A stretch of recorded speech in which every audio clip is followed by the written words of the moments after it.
जय हिंद दोस्तों, स्वागत है आप सभी का आपके अपने परिवार आदित्य रंजन सर कंसेप्ट्स में। तो जैसा कि मैंने आप लोगों से प्रॉमिस किया था कि सीजल 2024 के लिए मैं आप लोगों का प्रैक्टिस सेट सीरीज लेकर के आऊंगा और उसमें काफ़ी बढ़िया तरीके से आप लोगों की मिक्स प्रैक्टिस कराऊंगा। तो जी हाँ, बिल्कुल हाजिर हो चुके हैं हम आप लोगों के समक्ष में पहले प्रैक्टिस सेट यानी पहले मॉक टेस्ट के साथ में।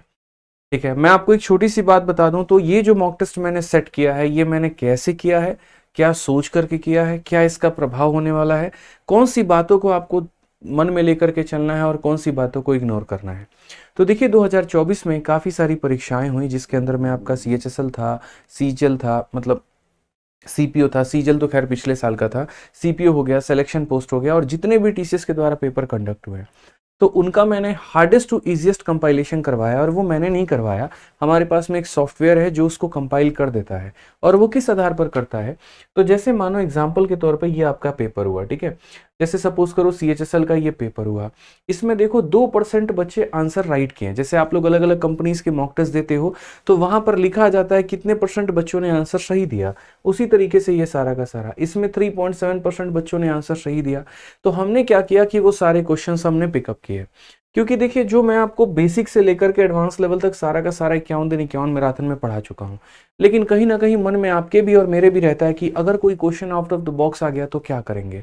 तो ऐसे जितने भी सवाल हमारे थे जिनमें 1% 2%, मतलब यहाँ पर ये समझ लीजिए कि कोई शिफ्ट में 5 लाख बच्चा बैठा है लेकिन मात्र उसका 1% बच्चा ही सही उत्तर दे पाया, बाकी नहीं दे पाए। तो ऐसे सवालों को हमने कंपाइल करके आपके लिए मॉक टेस्ट तैयार कर दिया है। और ऐसे मैंने 4-5 मॉक तैयार कर दिए हैं और रोज की रोज सुबह 9 बजे एक मॉक टेस्ट मैं आपको देते रहूंगा।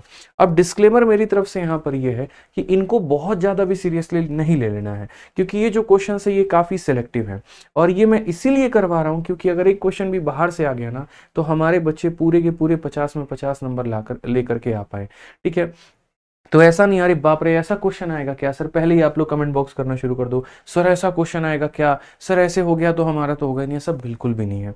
जो मैंने पढ़ाया उसके ऊपर मैं पूर्ण विश्वास रख करके जाओ। अगर ऐसा आ जाता है तो सिकंदर आप ही होगे, इसी वजह से मैं आपको ये सारे सेट करा रहा हूँ। बाकी पहले सेट के जैसे रिव्यू रहे, जैसे कमेंट रहे, जैसे आप लोगों का रेस्पॉन्स रहा, उसके आधार पर मैं पक्का सेकंड सेट कराऊंगा और उसी के आधार पर सेकंड सेट बनाऊंगा भी। ठीक है, तो आइए चलिए मेरे भाई शुभारंभ करते हैं ये हमारे प्रैक्टिस सेट का। जो लोग नए हैं या पुराने हैं या जैसे भी हैं, चैनल को अगर सब्सक्राइब नहीं किया तो कर दीजिए, वीडियो को लाइक नहीं किया तो कर दीजिए।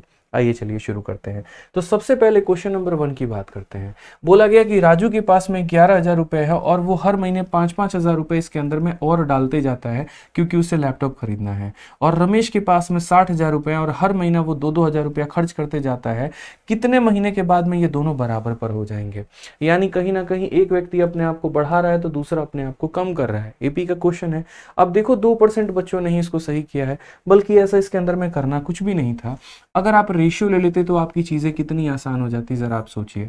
यानी कहीं ना कहीं एक व्यक्ति के पास में क्या है, तो एक व्यक्ति के पास में 11 रुपए है और वो हर महीने 5 रुपया मेरे भाई जोड़ रहा है। तो यानी एक महीने में 5 रुपया जोड़ रहा है तो टी महीने में इतना जोड़ेगा मेरे भाई। ठीक है, दूसरे व्यक्ति के पास में 60 रुपए हैं लेकिन हर महीने वो 2 रुपए कम कर रहा है तो टी महीने में वो इतना कम करेगा। एक समय के बाद में दोनों बराबर हो जाते हैं तो हमने बराबर कर दिया।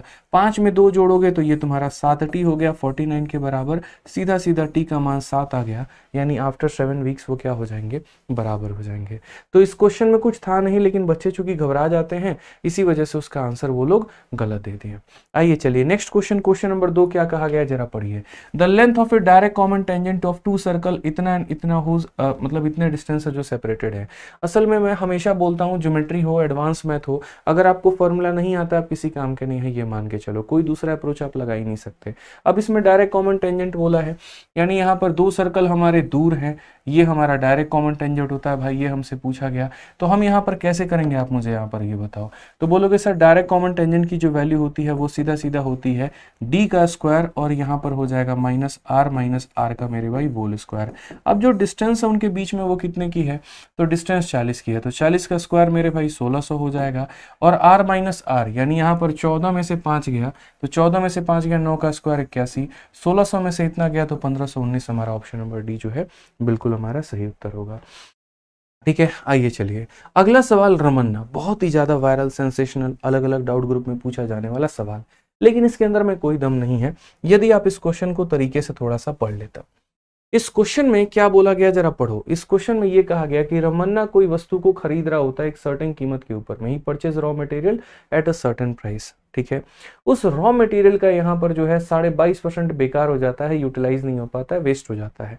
जो बाकी का हमारा परसेंटेज 77.5% बच जाता है, तो उसका 80% जो है वो मैन्युफैक्चरिंग के कॉस्ट के तौर पे जोड़ दिया जाता है, ठीक है। फिर क्वेश्चन में कहा गया कि अगर रमन्ना मेरे भाई यहाँ पर अपने प्रोडक्ट को ओवरऑल 20% के प्रॉफिट के पास में बेच पाया और 20% का डिस्काउंट देने के बाद में, तो how many time of cost of raw material purchase was the market of product मेरे भाई। तो सिंपल सी बात है, ऐसे मान करके चलो कि रॉ मटेरियल का जो उसका मेरे भाई यहाँ पर कॉस्ट है ना, वो ऐसे मान लेते हैं 100 रुपए का उसका कॉस्ट है। 100 रुपए में रमन्ना ने 22.5% मेरे भाई यहाँ पर वेस्ट हो गया उसका बेचारे का, तो यहाँ पर ये पूरा पूरा वेस्ट है। इंग्लिश में पढ़ लीजिए, Ramanna purchase raw material at a certain price, मतलब 100 रुपए, however owing to shortage of labour इतना गॉट वेस्टेड, तो इसका इतना वेस्ट हो गया, इसका इतना वेस्ट हो गया, तो बचा कितना, तो मेरे भाई यहाँ पर 77.5 बच गया है, ठीक है। फिर यहाँ पर कहा गया 80% of the cost of raw material used, जो कि बचा हुआ है, हिंदी में भी पढ़ सकते हैं यहाँ पर, उपयोग किए गए कच्चे माल की लागत का 80%, यानी यहां पर इसका कितना मेरे भाई 80%। अब इसका 80% का मतलब यहां पर इसका 8/10, और इसका 8/10 कितना होगा भाई बताओ जल्दी से, कितना होगा, तो बोलेंगे सर 62। आप यहां पर ले जाओ, जीरो ले जाओ मेरे भाई, कैलकुलेट कर लो, 77.5 का यहां पर जो है आप 8/10, 8×5 = 40, 8×7 = 56, और मेरे भाई यहाँ पर जो हो जाएगा मेरे भाई 56 और 4 60 हो जाएगा 6, 8×7 = 56 और 6 62 हो जाएगा, तो कुल मिलाकर के 62 आपका आने वाला है। तो इसका 80% आपका कितना आ जाएगा 62, यानी इतना रुपया क्या लगेगा, तो और लगेगा। और क्यों लगेगा मेरे भाई, तो क्वेश्चन में कहा गया इतना of the cost material was used as cost of manufacturing, ठीक है। तो ये मैन्युफैक्चरिंग की कीमत उसकी लगने वाली है। तो अब कुल मिलाकर के उसका कितना रुपया अपने जेब से लग चुका है, यानी उसका अपना सीपी कितना लग चुका है।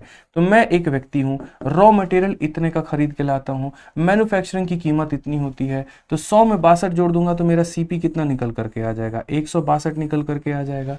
समझ गए मेरी बात को लेकर के। अब क्वेश्चन में यहां पर क्या कहा गया, तो बोला गया अगर रमन्ना अपने प्रोडक्ट को ओवरऑल 20% के प्रॉफिट पर बेचता है और वो भी 20% का डिस्काउंट देने के बाद में, समझ रहे हैं मेरी बात को लेकर के। तो यहाँ बड़ा प्यारा आप रेशियो लेकर के आ सकते हैं। आप यहाँ बोल सकते हैं कि सर देखिए, समझिएगा मेरी बात को, जो हम रेशियो निकालते हैं वो कैसे निकालते हैं। पहली बात, यहाँ 20% का उसने प्रॉफिट दिया है, तो 20% का प्रॉफिट दिया है तो मतलब जो भी आर्टिकल है उसको अपने आप के 3/2 में बेचा है। तो मैं चाहता हूँ यहाँ पर ना कि आप एक तरीके से सीधा सीधा कहाँ पहुंच जाओ, मार्केट प्राइस के ऊपर में। तो ऐसे समझ लो कि ये आपका मार्केट प्राइस था, इस पे रमन्ना ने क्या किया था, तो 20% का डिस्काउंट दे दिया था, यानी इसको इसके 4/5 पे बेचा था।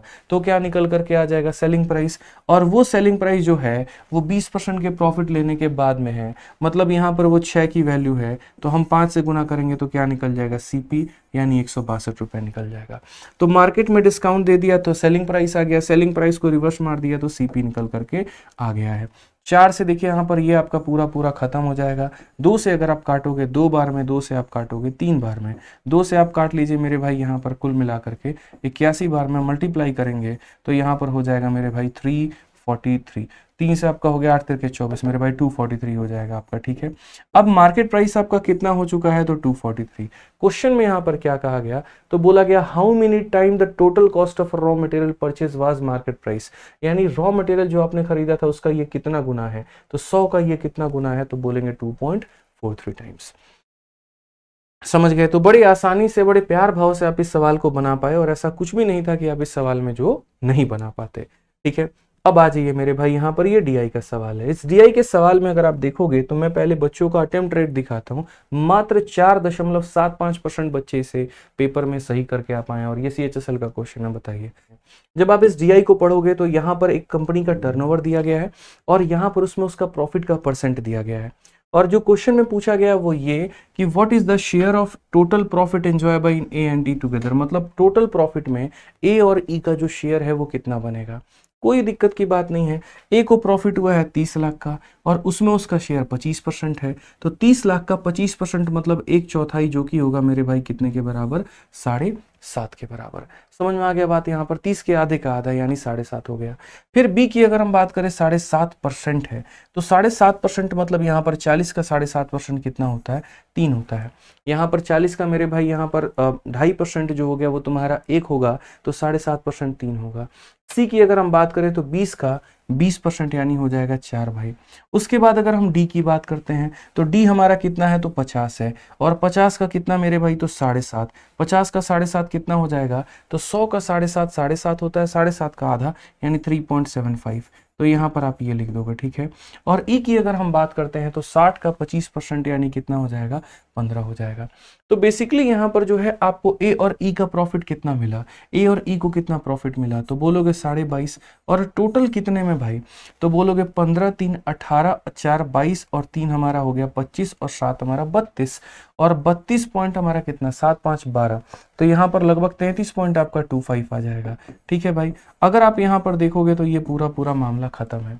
इसका लगभग 7 तिरके 21 यानी 70% के करीब में बात बन रही है। तो यहाँ पर कोई ऑप्शन है, बिल्कुल मेरे भाई ऑप्शन नंबर ए जो है करेक्ट आंसर है। थोड़ा कैलकुलेशन, थोड़ा अप्रोक्सीमेशन आपके सवालों को मेरे भाई बना देगा, क्योंकि परसेंटेज में कन्वर्ट करने के लिए क्या करोगे, तो इंटू 100 करोगे, इतना भाई इतना इंटू 100 करना, तुम्हारा 70% के करीब में आंसर आ जाएगा। आ जाओ भाई, नेक्स्ट क्वेश्चन हम लोग देखते हैं। अगला सवाल बड़ा प्यारा क्वेश्चन है। ये हमसे कहा गया है, in an obtuse angle triangle ABC the length of the longest side AB is 50, one of the other two side is 42, the area हमारा इतना है, तो मेरे भाई थर्ड साइड कितना होगा। मान लीजिए यहाँ पर ये जो है ना मेरा क्या है, तो ये हमारा जो हो गया भैया एक ऑब्ट्यूज एंगल ट्रायंगल हो गया। ये हमने ए बी को बना दिया, ए बी की वैल्यू इन्होंने कही कि तुम्हारा 50 है। उसके बाद में बोला गया है and the one of the other two side, one of the other two side मतलब यहाँ पर एक भुजा का मान हमारा कितना है, तो 42 है, और पूरा एरिया हमारा 294 दे रखा है। तो जैसा कि आपको यहाँ पर पता है कि जो हाइट होती है वो मेरे भाई कहाँ पर होती है, बाहर में, बट किसी बच्चे को मानो नहीं पता, तो नहीं पता तो वो यहाँ पर क्या करेगा, तो हमने बचपन से एक ही बात रट रखा है, और क्या रट रखा है कि हाफ इंटू उसके बाद में यहाँ पर बेस इंटू जो हाइट होगा ये बराबर होगा हमारे कितने के, तो ये हमारा बराबर होगा 294 के। अगर हम 2 से काटते हैं तो ये 21 बार में कटेगा, और 21 से काटेंगे तो 21 और 4 बार में, यानी हाइट हमारा कितना होगा, 14। लेकिन ये जो हाइट होती है ये तो बाहर होती है ना यार। ऑब्ट्यूज एंगल ट्रायंगल का जो हाइट होता है वो कहाँ होता है, तो बाहर होता है। तो बाहर होता है तो यहाँ पर हाइट बनाओ, ये तुम्हारा मेरे भाई 14 है। अब अगर देख पा रहे हो तो ये ट्रायंगल 7 24 25 का मेरे भाई ट्रिपलेट बन गया। 7 का डबल 14, 25 का डबल 50, तो 24 का डबल 48, 48 में ये मेरे भाई 42 है, तो ये कितना हो जाएगा, 6 हो जाएगा।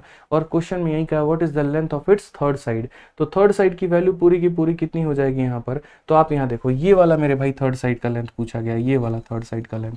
तो अगर आप बोलोगे तो 42 है तो ये 6 हो जाएगा। ये थर्ड साइड कैसे निकालेंगे, तो इसके स्क्वायर में इसके स्क्वायर को जोड़ दो, यानी 14 का स्क्वायर 196 और 36 का मतलब ये 36 हो जाएगा भाई। 4 तुम्हें दे देगा तो 232 हो जाएगा। अब यहाँ पर देखोगे तो 232 को अगर आप मेरे भाई भाग कर रहे हो किसके साथ में, तो यहाँ पर देख लीजिए 232 को अगर आप भाग करो 4, तो 4 5 58, यानी ऑप्शन नंबर सी जो है वो हमारा क्या आएगा, करेक्ट आंसर। 4 इंटू 58 आएगा, जो कि 4 का रूट करोगे तो 2 मिल जाएगा, और 58 हमारा आंसर होगा। आइए चलिए नेक्स्ट क्वेश्चन की बात करते हैं। सिंपल इंटरेस्ट के इंस्टॉलमेंट का सवाल, जहां पर रेट पता करना हो। सवाल देखो क्या कहा गया, रहना मेरे भाई यहाँ पर रहाना है जो भी है डिसाइड करती है स्कूटी को खरीदने का, जिसकी कीमत 40,000 है। शॉपकीपर कहता है ठीक है तुम खरीद लो स्कूटी, 25,000 रुपए की मुझे डाउन पेमेंट कर देना, 4,000 रुपए की 4 किस्तें भर देना, तो बता दो रेट कितना होगा। डाउन पेमेंट वाला क्वेश्चन है। रेशियो हमेशा लेते हैं 3-0 3-0 और 3-0 खत्म। यानी आसान भाषा में बोलूँ तो स्कूटी कितने की थी, तो स्कूटी हमारी 40 रुपए की थी। इन मैडम ने जो पेमेंट की है वो कितने की है, 25 रुपए की डाउन पेमेंट की है, और 4 रुपए के 4 इंस्टॉलमेंट पेमेंट किए हैं, मतलब 41 रुपए। तो इतने रुपए के लिए इतना रुपया पेमेंट किया, तो ब्याज कितना मिला इनको, तो आप ऐसे मान करके चलो कि ब्याज इन्होंने जो दिया है वो 1 रुपए का ब्याज इन्होंने दिया है। 41 में से 40 घटा दो तो 1 रुपए का ब्याज दिया है। और ब्याज कितने कितने के ऊपर में बना, तो सबसे पहली बात आप ये मान करके चलिए कि 40 रुपए के आर्टिकल में 25 रुपए तो तत्काल प्रभाव में उन्होंने दे दिया था, 15 रुपए बचे हुए थे। तो जो पहला ब्याज लगा होगा वो कितने पर, 15 रुपए पर। फिर 4 रुपए की इंस्टॉलमेंट दे दी तो 11 पर, फिर 4 की इंस्टॉलमेंट दे दी तो 7 पे, फिर 4 की इंस्टॉलमेंट दे दी तो इतने पे। सारे प्रिंसिपल को जोड़ दो तो 15 3 18 और 18 36, यानी आप बोलोगे सर SI बराबर P into R into T upon में 100। P हमारा कितना है तो 36 है, रेट का पता किसी को है नहीं, टाइम हमारा मंथली इंस्टॉलमेंट है तो एक बार 12 ही लगेगा, और ये हमारा कितना हो जाएगा तो 100। इसे अगर आप काटोगे 3 बार में, कुल मिलाकर के 100/3 हमारा रेट आ जाएगा, जो कि हमारा 33% के करीब में होगा। ऑप्शन नंबर ए जो होगा आंसर होगा। तो कभी भी इंस्टॉलमेंट के क्वेश्चन आए, मैंने हमेशा बैच में बताया हुआ है, रेशियो लेकर के बनाओ, जल्दी तुम्हारा बनेगा भाई। अगला सवाल देखो क्षेत्रमिति क्या है, और यहाँ पर क्वेश्चन में ये कहा गया the side of the cuboid and the ratio 3, 4 and 5। उसके बाद में ये कहा गया कि इसका सरफेस एरिया जो है वो एक क्यूब के सरफेस एरिया के बराबर है, तो ये बता दो वॉल्यूम हमारा क्यूबॉइड का कितना होगा। समझ गए बात को लेकर के। अब उसका सरफेस एरिया इसके सरफेस एरिया के बराबर है, तो क्यूबॉइड का सरफेस एरिया मेरे भाई कितना होता है तो 2 इंटू LB, 3 इंटू 4 मेरे भाई 12x²। उसके बाद में यहाँ पर कितना हो जाएगा तो BH, यानी 4×5 20x² हो जाएगा भाई, और LH का मतलब यहाँ कितना हो जाएगा तो 15x² हो जाएगा। और ये हमारा बराबर होगा किसके तो सरफेस एरिया ऑफ क्यूब, तो क्यूब का सरफेस एरिया 6 इंटू A का स्क्वायर हो जाता है। आप देखो तो 20 और 15 35, 35 और 12 कितना हो जाएगा तो बोलोगे सर 2 इंटू 47। ठीक है, 35 और 12 कितना हो जाएगा 2 इंटू 47x², और ये हमारा हो जाएगा मेरे भाई 216 के। बेसिकली अगर हम बात करते हैं यहाँ पर, तो ये जो x² की वैल्यू आपकी आनी है, ये x² की वैल्यू आपकी कितनी आएगी तो बोलोगे सर 216, और बट्टे में 7 इंटू 2 14, 4 दूनी 8 और 1 मेरे भाई 9 94। हालांकि 2 से अगर आप काटते तो आपका यहीं पर 108 बार में कट जाता। क्या इसके अलावा और आप किसी से काट पाते ये बताओ? 108 आ रहा है आपका, क्या और किसी से आप काट पाते? सरफेस एरिया जो है आपका वहीं 6 का स्क्वायर ही है। और हमने यहाँ पर 2 इंटू 3 हमारा देखो, ये 12 4 3 12, 5 के 20 से 5 3 15 है, 35 और 12 47 हो गया, कोई दिक्कत नहीं। तो x² की जो वैल्यू आनी है वो 108, और बट्टे में कितना आना है भाई 47 आना है, ये हमारा आ चुका है। लगभग अगर आप देखोगे तो 47 का ये 2.5 गुना, x² की वैल्यू इतनी है।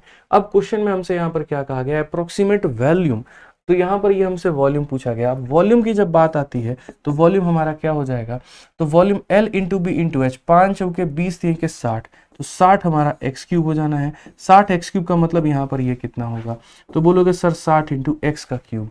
अब ये हमारा कितनी बार में आपको काटेगा नियर अबाउट जरा देखिए, तो बोलेंगे सर ये 47 का 2 गुना 94 होता है, यानी लगभग 2 बार में हमारा काटने वाला है। 2 का जो रूट है यहाँ पर 1.4 होता है, तो अगर मैं इसका 1.5 बार भी करूँ मेरे भाई, तो ये हमारा 1.5 का मतलब 3/2 हो गया। मतलब मैं इसको 1.5 को अगर मैं अप्रोक्सीमेट भी लेकर के जाऊँ ना, यहाँ पे ये 1.5 गुना है ऐसे मान करके चलता हूँ मैं, मान लो यहाँ पे, ठीक है, कि पूरा x सॉल्व करने पे यहाँ पर पूरा का पूरा मेरे भाई जो x है, अगर उस x को मैं यहाँ पर सॉल्व करता हूँ तो 1.5 का मतलब 3/2 आ जाएगा। ठीक है, तो 3/2 आ जाएगा, तो यहाँ पर ये मेरे भाई हो जाएगा 27 बटे कितने के 8 के करीब में, 6 सते 42 यहाँ पर, और उसके बाद में यहाँ पर 6 दूनी 12 4 16, 1620 बटे में 8 आपका आ गया है। तो आप यहाँ बोलोगे सर 8 दूनी 16, मतलब यहाँ पर आपका 210 के करीब में आपका ये जाएगा। ठीक है, ये हमारा हो गया मेरे भाई 8 8 दूनी 16, 1600। ठीक है, 8 दूनी 16, बिल्कुल 210 के करीब में ये हमारा जाना है। तो आपका जो है ऑप्शन नंबर कौन सा है, ए फॉर मेरे भाई यहाँ पर बिल्कुल सही उत्तर आएगा।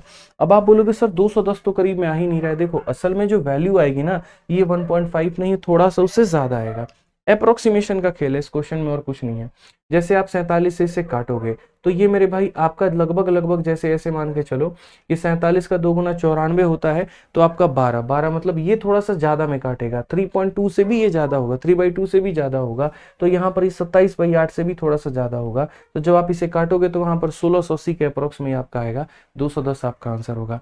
ये क्वेश्चन महावाहियात आप इसे कह सकते हैं, इसमें तुक्का लगा सकते थे, बट एग्जैक्ट वैल्यू के साथ में आप इसे नहीं जा सकते थे, आप ये मानिए। नेक्स्ट क्वेश्चन आ जाइए, अगला सवाल यहाँ पर क्या है, और ये आपका रेस का बहुत ही प्यारा क्वेश्चन है। आप इस सवाल को देखो, में क्या कहा गया, बोला गया अरुण और भास्कर एक रेस को भागते हैं 3 किलोमीटर का। पहली बार में अरुण भास्कर को एक स्टार्ट देता है 400 मीटर का और 30 सेकंड से हरा देता है।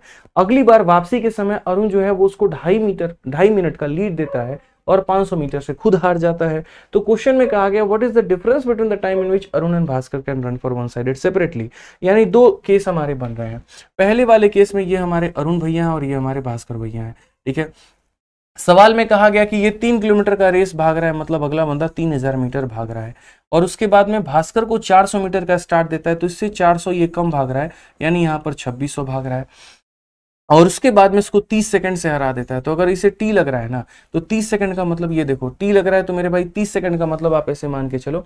हालांकि टी ना मान करके अब इसको 60 मानो, बाद में बताऊंगा क्यों। ठीक है, तो जितना भी इससे समय लग रहा है उससे 30 सेकंड ज्यादा, मतलब आधा मिनट ज्यादा। तो आप बोलोगे 60 प्लस कितना हो जाएगा, 0.5 हो जाएगा। अब सेकंड सिनेरियो आप जरा देखिए, यहाँ पर सेकंड सिनेरियो आपके क्वेश्चन में क्या कहा गया। अगली बार वापसी के समय में यहाँ पर क्या स्थिति होती है कि वापसी के समय में अरुण इसको 2.5 मिनट का लीड देता है, और ये लीड उसे इतना महंगा पड़ जाता है कि वो दूसरा खुद जो है हार जाता है। यहाँ पे ऐसे समझो। तो अगर आप यहाँ पर बात करोगे तो देखो, अब यहाँ पर ए हो गया और बी हो गया, इसको ये लीड दे चुका है और खुद हार गया 500 से, तो यानी इससे 500 कम यानी कितना हो गया, तो मेरे भाई 2500 हो गया। और ये बंदा रेस को पूरा किया, तो मतलब ये पूरा भागा है। ठीक है, इसको 2.5 मिनट का लीड दिया इसने, तो जो भी इसका समय है उससे यहाँ पर 2.5 मिनट इस व्यक्ति को क्या लगेगा, ज्यादा लगेगा। अब इसका समय कितना निकलेगा, तो आप जरा यहाँ पर ये देखो ना, ये जो आपने डिस्टेंस बनाया यहाँ पर, ये 3000 के लिए इतना समय लगता था, तो 2500 के लिए कितना लगेगा। 500 से काटोगे 6 बार में और 500 से काटोगे 5 बार में, तो 6 के लिए 6 टी लगा है, तो 5 के लिए कितना लगेगा, तो 5 टी लगेगा। इसीलिए मैंने यहाँ पर 60 पहले ही मान लिया था। समझ गए बात को लेकर के। अब क्वेश्चन में कहा गया इससे 2.5 मिनट ज्यादा, इससे 2.5 मिनट ज्यादा का मतलब कितना लगना है, तो 5t + 2.5 लगना है। अब यहाँ पर देखो, जब भी ऐसा केस बनता है तो यहाँ पर ये हमारा b का मेरे भाई स्पीड यहाँ से निकल सकता है और यहाँ से b का स्पीड निकल सकता है। दोनों की स्पीड को हम क्या करते हैं, बराबर। तो अगर हम दोनों की स्पीड को बराबर करेंगे तो आप यहाँ पर इस बात को समझिए। क्वेश्चन में मेरे भाई बराबर करने, स्पीड बराबर डिस्टेंस अपॉन टाइम, तो ये हमारा हो जाएगा 2600 बट्टे में कितना हो जाएगा, 6t प्लस यहाँ 0.5 हो जाएगा भाई।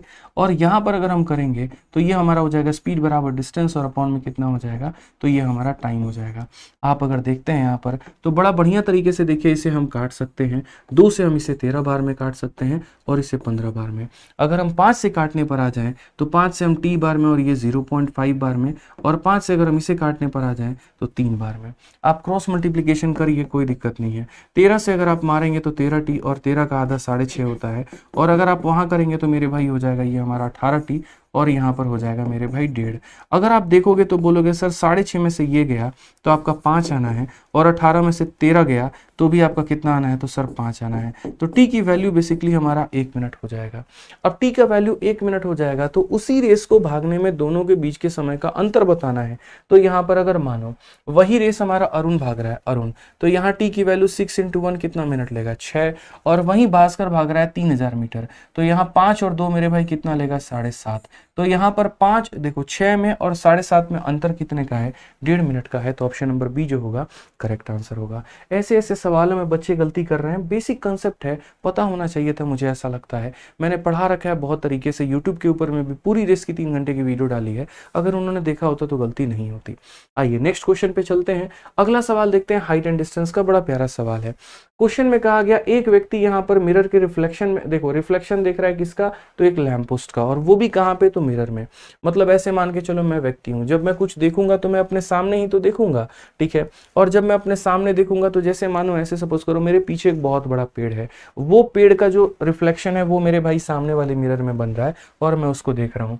तो यानी लैंप पोस्ट यहाँ पर होगा, व्यक्ति यहाँ पर होगा और मिरर यहाँ पर होगा, और ये लैंप पोस्ट का इमेज जो है वो इस मिरर के अंदर में बन रहा है, और चुपचाप मेरे भाई व्यक्ति की आंखें हैं जो इसमें देख रही हैं, यानी तीनों के तीनों एक लाइन में होंगे, और ऐसा क्वेश्चन में कहा भी गया है, ठीक है। उसके बाद में बोला गया यहाँ पर कि ये जो मिरर है वो कितना मीटर दूर है, तो बोलोगे सर ये 6.6 मीटर की दूरी पर है, और कहाँ से है, तो लैंप पोस्ट से है। उसके बाद में मैन की हाइट बताई गई है कि मैन की हाइट 1.25 है दोस्त यहाँ पर। उसके बाद में मैन 2 मीटर दूर है यहाँ पर, मिरर से कितना मीटर की दूर है, तो 2 मीटर की दूरी के ऊपर में है। क्वेश्चन में साथ में ये भी कहा गया है कि सारे के सारे जो है वो एक ही लाइन में है, तो इसकी लंबाई बताओ कितना होगा। सिमिलैरिटी लगा दो। सिमिलैरिटी कैसे लगाओगे, आगे जा करके तो ये मिलेगा ही मिलेगा ना, ये दोनों टुकड़ों का अनुपात, ये दोनों टुकड़ों का अनुपात, ये इनका अनुपात वाला सारा केस बनता है। तो केस बनता है तो आप यहाँ पर क्या बोलोगे, तो आप बोलोगे सर ये देखो यहाँ पर छोटा, और यहाँ पर देखो छोटे वाले का कितना गुना बड़ा वाला हुआ है, तो इसका 3.3 टाइम हुआ है, तो इसका भी ये कितना गुना होगा, तो 3.3 टाइम होगा, यानी 1.25 का मेरे भाई 3.3 होगा। इसका 3.3 टाइम्स हुआ है तो इसका भी 3.3 टाइम होगा। अगर आप इसे मल्टीप्लाई करोगे तो नियर अबाउट 4.2 के करीब में आएगा, जो कि ऑप्शन नंबर होगा मेरे भाई 4 पॉइंट, मतलब यहाँ मल्टीप्लाई कर लेते हैं, चलो भाई कोई दिक्कत की बात नहीं है। मल्टीप्लाई करोगे 125 का 3 गुना 375, 375 का 5 आपका 37 पास में, और 125 का 3 गुना मेरे भाई 375 आ गया, तो 7 5 12 और 7 3 10 1 11, और यहाँ पर ये हो गया 41.25। तो 41.25 मतलब वही हो गया 4.125। तो ये 4.125 को आप कौन सा ऑप्शन में घोषित करोगे? 4.125 जो है ये आपका ऑप्शन नंबर डी ही तो आएगा। समझ गए? ध्यान रखना है थोड़ा सा। आइए चलिए नेक्स्ट क्वेश्चन की बात करते हैं। अगला सवाल देखते हैं क्या कहा गया। बोला गया देखिए, दो लोगों के बीच में, भी मैंने ऑफलाइन में हाल फिलहाल जब परसेंटेज पढ़ाया था तो मैंने ये क्वेश्चन बच्चों को कराया। बहुत ही प्यारा क्वेश्चन है, समझिएगा। सवाल में ये बोला गया है कि दो लोगों के बीच में चुनाव होता है ए और बी में, हर पांचवा वोट जो है वो बेकार चला जाता है, मशीन उसको इनवैलिड बता देती है। बाकी जो वोट है उसमें यहाँ पर ए मार्जिन 2500 वोटों से जीत जाता है, या फिर 2500, या फिर मेरे भाई 10% ऑफ टोटल वोट पोल्ड। तो एक ही सवाल के अंदर में दो बातें हैं कि ये 2500 ही 10% का काम कर रही है। अगर 2500 10% का काम कर रही है तो इसका मतलब पूरा वोट जो हुआ है वो मेरे भाई कितने का हुआ है? 25,000 है टोटल वोट यहाँ पे। अब उसके बाद ये 25,000 में से ऐसे मान करके चलो कि 20% वोट हमारा बेकार चला गया। 20% वोट का मतलब यहाँ पर ये मान लीजिए इसका 20% यानी 5,000 वोट जो है वो हमारा बेकार गया, किसी के हिस्से में नहीं। और जो बाकी वोट हमारे हो गए यानी 20,000 वोट हो गए, इसमें से दो लोगों में बटा है। अब ये दो लोगों में बटा यानी ये हमारा कितने का वैल्यू है? तो ये हमारा a प्लस बी का वैल्यू है। बट क्वेश्चन में ये भी बोला गया कि ए इलेक्शन को यहाँ पर 2500 के मार्जिन से जीत जाता है। यानी अगर हम बात करें तो ए में से बी घटाने पर भाई 2500 आ रहा है यहाँ पर। अब मैंने 1000 बार आपको बता रखा है, ए की वोटों की संख्या निकालनी है तो जोड़ करके आधा कर दो। तो 22,500 का आधा कितना हो जाएगा? 11,250। ठीक है, और इसमें से 11,250 घटाओगे तो बी का मान कितना आएगा? 8,750 आ जाएगा भाई। ये बी की वैल्यू हमारी आ जाएगी। ए और बी के वोटों की संख्या निकल गई। अब क्वेश्चन में कहा गया कि यदि ऐसा नहीं होता है, और यदि क्या होता है, अगर 90% इनवैलिड वोट जो है आप बी को दे देते हो, तो यहाँ पर माहौल क्या बदलेगा? आप मुझे ये बताओ। तो माहौल क्या होगा? तो मतलब यहाँ पर इसका 90% कितना होता है? तो यहाँ पर 4,500। और अगर मैं वो 4,500 ला करके इसके खाते में दे देता हूँ तो यहाँ पर मेरे भाई कहानी कुछ ऐसी हो जाएगी कि यहाँ पर ये बंदा जीतेगा, यानी बी हमारा जीत जाएगा। अब दो ऑप्शन में बी की जीत बताई गई है, लेकिन कितने वोटों से? तो यहाँ पर 250 खत्म, 13,000 में से 11,000 गया, मतलब 2%। और 2% इसका कितना होगा भाई? यहाँ पर 2% कितना होगा? तो 25 × 200 यानी 8% के करीब। तो यहां पर 2000 वोटों से जीता गया, और ये जो 2000 है ये 25,000 का कितना परसेंट है? तो 8% है। ठीक है, तो ये यहाँ पर ध्यान रखना है, छोटी छोटी बातें हैं और बढ़िया तरीके से समझना है। देखिए जैसे अभी आपका प्री का पेपर है, प्री के पेपर के बाद में आपका मेंस आएगा, लेकिन मैं पहले एक छोटी सी बात बता दूं, जो बच्चे पहले से ही आश्वस्त हैं कि हमारा प्री होना ही होना है, तो वो मेंस के लिए बहुत ज़्यादा डिले ना करें, क्योंकि अगले 1 महीने में आपका मेंस का पेपर खत्म होगा, प्री का पेपर खत्म होगा, तब तक मेरे भाई बहुत समय निकल चुका होगा। असली योद्धा वो नहीं है जो यहाँ पर प्री के बाद अपनी मेंस की तैयारी करेगा। असली योद्धा यहाँ पर वो है जिसने अपनी तैयारी को बहुत पहले ही आगाज दे रखा है, जो बहुत पहले से प्रैक्टिस कर रहा है। और जैसे क्वेश्चंस मैं अभी आपको करा रहा हूं ना, इससे थोड़े से ऊपर लेवल के ही क्वेश्चंस के साथ में मैंने मेंस बैच में शुरुआत की है। ठीक है, तो जो भी बच्चे सीजल मेंस के लिए डेडिकेटेड हैं, जो वाकई में अपने लिए सिलेक्शन लेने की उम्मीद रख रहे हैं मेरे भाई, यकीन मानो, आप एक बार विश्वास रखो और इस बैच में एनरोल करो, आपका विश्वास फीका नहीं होगा, ये मेरा गारंटी है, ये मेरा प्रॉमिस है आपसे। बहुत ही शानदार तरीके से मॉडरेट टू हाई लेवल से हम लोग सारे टॉपिक्स खत्म कर रहे हैं, और 2 टॉपिक लगभग मेरे इसमें खत्म हो चुके हैं, अलजेब्रा और ट्रिगो मैं पहले से ही खत्म करा चुका हूं, और जो बच्चे पढ़ रहे हैं उनके काफी अच्छे 160 170 180 तक प्रीमियम मार्क्स आ रहे हैं। ठीक है, तो आप भी मेंस में जुड़िए हमारे साथ में आरजी विक्रमजीत एप्लीकेशन से, और यहां से जाकर के मेंस बैच में इतने में एनरोल करिए और अभी से अपनी तैयारी को आगाज दीजिए। ठीक है, आइए चलिए नेक्स्ट क्वेश्चन पे चलते हैं और 11 नंबर सवाल देखते हैं क्या बोला गया, जरा सवाल को पढ़िए। क्वेश्चन में कहा गया एक शॉपकीपर 3 घड़ियों को बेचता है जो कि 2800 रुपए ईच है। सेलिंग प्राइस हमारा ईच हो गया, बराबर हो गया, एक को 40 के प्रॉफिट पे, दूसरे को 25 पे, तीसरे को 12 पे प्रॉफिट पे। तो ओवरऑल प्रॉफिट का परसेंटेज क्या रहा? 2 केस का रहता है तो फॉर्मूला लगा देते हैं, ये तो 3 केस का आ गया, कैसे करेंगे? कोई दिक्कत की बात नहीं है। 40% का सामान है, मतलब 100 रुपए के वस्तु को कहीं ना कहीं 140 में बेचा गया है। ये हमारा सीपी है और ये हमारा एसपी है। उसके बाद में यहाँ पर 25% है, तो 25% का मतलब यहाँ पर वही बात है। आप बोलोगे सर 4 के आर्टिकल को कितने में बेचा है आपने? तो 4 के आर्टिकल को सर आपने जो है वो 5 में बेचा है। उसके बाद में नेक्स्ट में कहा गया 12%। 12% मतलब 3/25 होता है, यानी 25 रुपए के आर्टिकल को कितने में बेचा है? तो आपने 28 रुपए में बेचा है। अब चूंकि सभी लोगों का सेलिंग प्राइस हमारा सेम है, तो उसको हम बराबर करेंगे। बराबर करने के लिए 5 वाले को किससे गुना करेंगे भाई? तो 5 वाले को 28 से गुना करेंगे, तो यहाँ पर ये भी हमारा 28 से गुना हो जाएगा। ठीक है। 28 वाले को 5 से गुना करेंगे तो ये भी हमारा 5 से गुना हो जाएगा।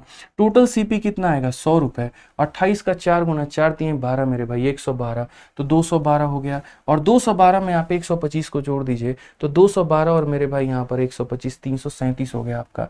कुल मिलाकर के कितना हो गया 337। देखिए 212 है आपका और 125 है तो 300 मेरे भाई कितना हो गया 37 हो गया। और हमने कितने में 140 का 3 गुना मेरे भाई 420 में हमने बेचा है। तो हमें फायदा हुआ कि नुकसान? तो आप यहाँ पर देखिए आपको कितने का फायदा हुआ, 63 रुपए का यहाँ पे, 20 रुपए का यहाँ पे, यानी 83 रुपए का आपका बेनिफिट है। और इतने का बेनिफिट 337 पे कितना, तो आप अगर परसेंटेज कैलकुलेट करोगे तो 8300 बटे हमारा कितना करोगे 337। बोलोगे 100 कहाँ से आ गया, इंटू जो 100 करते हैं तो वहीं से आया है।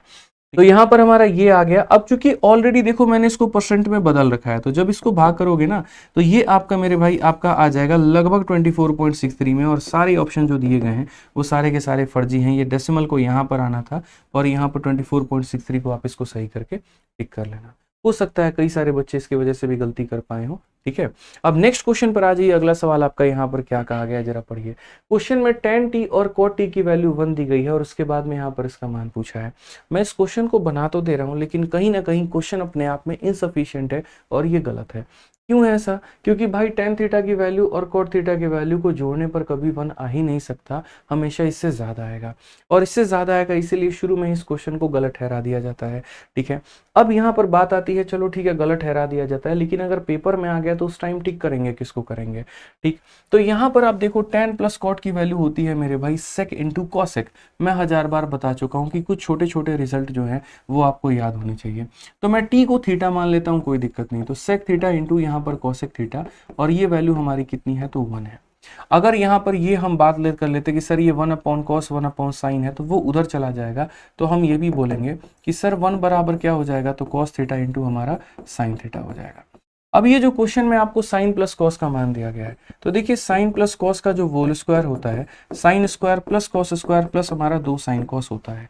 साइन प्लस कॉस की वैल्यू जो है अगर मान लीजिए यहाँ पर हमें निकालना ही है किसका होल स्क्वायर किसके बराबर में है, तो साइन स्क्वायर कॉस स्क्वायर ये ऑलरेडी 1 होता है। साइन कॉस की वैल्यू 1 दे रखी है तो ये हमारा 2 हो जाएगा। यानी यहाँ पर अगर हम बात करते हैं तो साइन प्लस कॉस का जो मान है वो हमारा √3 हो जाएगा। दोनों को उल्टा पलटी कर दो, उसको इधर लेकर आ जाओ तो ये 1 अपॉन √3 और इसको उधर लेके चले जाओ तो इतना हो जाएगा। यानी ऑप्शन नंबर ए जो है करेक्ट आंसर आएगा। तो हल करने के मायने से यहाँ पर हम ऑप्शन नंबर ए बता सकते हैं, बट बाकी फैक्चुअली ये डेटा मेरे भाई बिल्कुल भी सही नहीं है। आ जाइए नेक्स्ट क्वेश्चन पे चलते हैं और अगला सवाल देखते हैं यहाँ पर क्वेश्चन में क्या कहा गया। ये सवाल साधारण ब्याज का है और सीपीओ में 2024 में पूछा गया था, मात्र इतने बच्चे इसको सही कर पाए थे। अब क्वेश्चन में देखो तो कहा गया अ पार्ट ऑफ रुपीज इतना is invested at simple interest eight 15% per annum, rest part को मेरे भाई 10% पर दिया गया और उसके बाद में यहाँ 2 साल के बाद में यहाँ पर रेस्ट पार्ट को इन्वेस्ट किया गया है। मतलब एक टुकड़े को इतने के रेट पर इन्वेस्ट किया गया और उसके 2 साल के बाद में दूसरे टुकड़े को इतने पर इन्वेस्ट किया गया है। टोटल इन्वेस्टमेंट मेरे भाई 5 साल की हुई है और उसके बाद में ब्याज का जो अनुपात है वो हमारा 5 और 3 का है। तो बताओ पहला वाला टुकड़ा हमारा कितने का था, जो कि 10% पर, या सॉरी हाउ मच सेकंड वाला पार्ट कितने का था। मैं आपसे कहता हूं कि देखो ये वाला पार्ट 1 साल में 15% का ब्याज देता है, तो 5 सालों में कितना देगा 75%। यानी पहला वाला पैसा अपने प्रिंसिपल का कितना देगा, तो 75% का ब्याज देगा। दूसरा वाला जो व्यक्ति है मेरे भाई वो अपने प्रिंसिपल का कितना % ब्याज देगा, तो यहाँ पर 2 सालों के बाद में वो आया है, 5 में से 2 कम कर दो यानी 3 साल, 10% के हिसाब से 3 साल यानी 30% का ब्याज मेरे भाई वो देने वाला है। और ये रेशियो जो है वो हमारा कितना है, तो बोलोगे सर 5/3। 15 से काटो 5 बार में और 15 से काटो 2 बार में, ये तुम्हारा खत्म हो गया, 2 चला जाएगा। यानी यहाँ पर बात करते हैं तो PA अपॉन में PB का जो रेशियो आना है वो कितना आना है, 2 और 3 का मेरे भाई आना है। ठीक है, अब यहाँ पर देखोगे तो ये जो 2 और 3 कितना हो गया, तो 5 यूनिट हो गया। 5 का मान कितना है भाई 485 और यहाँ पर 00, तो यहाँ पर 5 9 45, 5 7 35, ये हमारा इतना आ चुका है। एक पार्ट का मान हमारा इतना, तो सेकंड वाला पूछा है तो वही बात है, 3 × 97, 7 × 21, 9 × 27 और 2 29। Option number B for Baahubali correct answer है। गुना करके देख लीजिए, 97 का 3 गुना हमारा इतना ही आएगा। आ जाइए एक बहुत ही फेमस क्वेश्चन, कई बार मैं यूट्यूब पर इसे करा भी चुका हूं और ये बहुत ही डिबेट वाला क्वेश्चन बन जाता है। इसको बनाने के कई सारे तरीके हैं। इस क्वेश्चन को मैं आपको आसान भाषा में समझा देता हूं। देखो पूरा पढ़ने की जरूरत नहीं है। असल में यहाँ पर क्या है, एक व्यक्ति है राजेश नाम का, हाल फिलहाल उसके पास में 500 अंडे हैं, 20% वो बेच देता है, ठीक है। जैसे मानो शाम को 20% बेचता है और फिर सुबह में जो भी उसके पास में है उसका 20% ला करके जोड़ देता है, फिर 20% बेचता है, फिर 20% ला के जोड़ देता है, फिर 20% बेच देता है। तो ऐसा 3 बार करने से, मतलब बेच वो 3 बार रहा है और ऐड वो 2 बार करेगा। जैसे मेरे भाई आज सामान है, मैंने बेचा, फिर मैंने ऐड किया, फिर मैंने बेचा, फिर मैंने ऐड किया, फिर मैं बेचने के बाद में लास्ट में बोला जाता है कि शुरू में मेरे पास में 500 अंडे थे, अब मेरे पास में 1024 अंडे हैं। तो बताओ यहाँ पर मैंने जो ऐड किया है वो मैंने कितना किया है, जो मैं ऐड कर रहा हूं वो कितना कर रहा हूं। अब इस सवाल को मैं आपको तरीके से समझाता हूं, दोनों मेथड से। बहुत ही ट्रेंडिंग क्वेश्चन है, अच्छे अच्छे लोग इसकी मेथड की तलाश कर रहे हैं। आप लोग मेरे मेथड को समझिएगा, उसके बाद में आपको रियल फील होगा मेरे भाई कि असली गणित होता क्या है। ये आपकी वैल्यू है, आप इसमें से कितना निकाल रहे हो, 20% निकाल रहे हो। तो यानी आपने 100 निकाल दिया तो 400 बच गया। अब उसके बाद में वापस से आप इसमें ऐड करते हो, फिर 20% निकाल देते हो, फिर आप ऐड करते हो और फिर 20% निकाल देते हो, और लास्ट में आपके पास में यहाँ पर इतना आर्टिकल बच जाता है। आप अगर गौर से देखोगे ना तो इतना तो समझ करके मेरे भाई चले ही जाओ कि यहाँ पर आप देखो आपका वैल्यू 500 से बढ़ करके यहाँ पर 1024 हो गया, ठीक है। और आप हर बार 20% निकाल रहे हो, तो अगर 20% निकाल रहे हो तो 20% तो नहीं ही डालोगे, इसलिए क्योंकि इक्वल परसेंट का इंक्रीज इक्वल परसेंट का डिक्रीज हमेशा वैल्यू को डिक्रीज ही करता है। किसी संख्या को x% बढ़ा करके x% कम करने का मतलब x² 100 की कमी करना होता है। तो अगर हम 20 लेंगे ना तो पक्का यहाँ पर आर्टिकल 500 से कम हो जाएगा, 1024 तो नहीं होगा, 20 हो नहीं सकता। जब 20 नहीं हो सकता तो 10 भी किसी हाल में नहीं हो सकता, ठीक है।